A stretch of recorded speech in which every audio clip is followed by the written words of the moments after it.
मनीष कनौजिया, महामंत्री लोहा व्यापार मंडल समिति, आयोजक श्री शिरडी साईं बाबा पालकी शोभा यात्रा।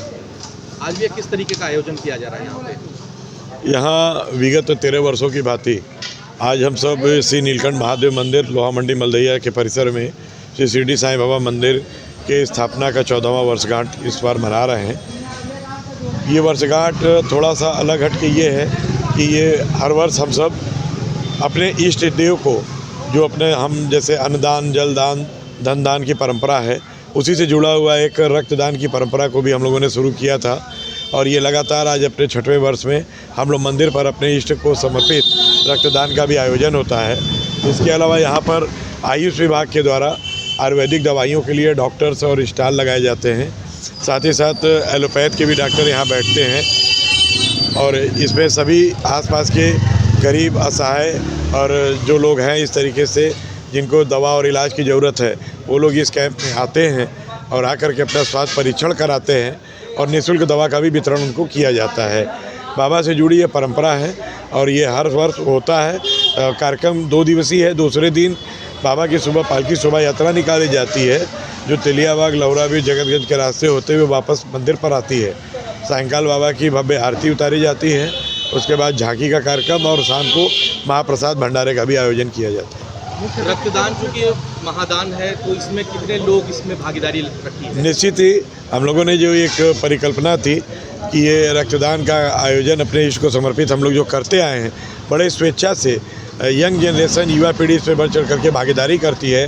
क्षेत्र के नागरिक के अलावा यहाँ के व्यापारी बंधु भी इसमें प्रतिभाग करते हैं। जैसा आप जानते हैं कि एक रक्तदान से आज की डेट में 3 लोगों की जान बचाई जा सकती है। तो ये रक्तदान में हम लोग कभी चौरा मंडलीय अस्पताल को इसलिए करते हैं कि जो गरीब, असहाय, दुर्घटना या अन्य कारणों से किसी जब रक्त के अभाव में किसी की मृत्यु न हो, इस सोच के साथ बाबा के आशीर्वाद से हर वर्ष ये रक्तदान की परिकल्पना की जाती है और आगे भी यह अनवरत जारी रहेगी। सर, कहने मतलब होता है को कल का जो आयोजन रखा गया है, क्या बजे से स्टार्ट होगा? सुबह पालकी शोभा यात्रा मंदिर परिसर से सुबह 10:30 बजे निकलेगी।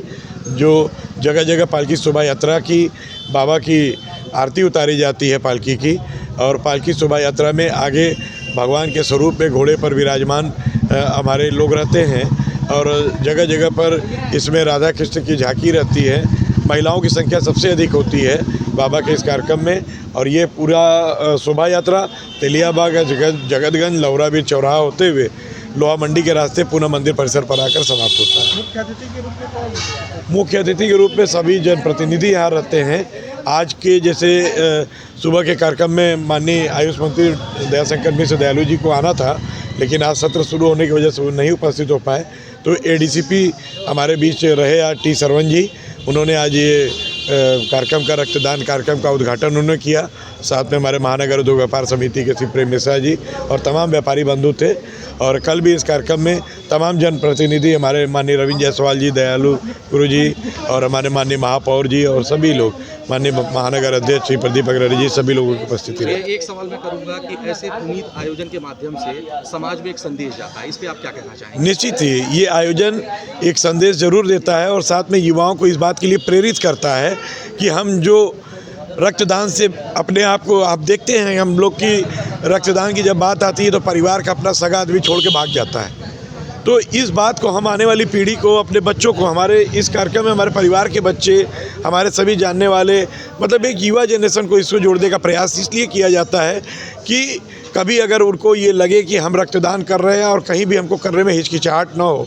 क्योंकि जैसे कि हृदय रोग के डॉक्टर भी बताते हैं कि अगर हम साल में 3 से 4 बार रक्तदान करते हैं, हर 3 महीने पे अगर करते हैं, तो हमारा रक्त जो है वो डाइल्यूट होता है।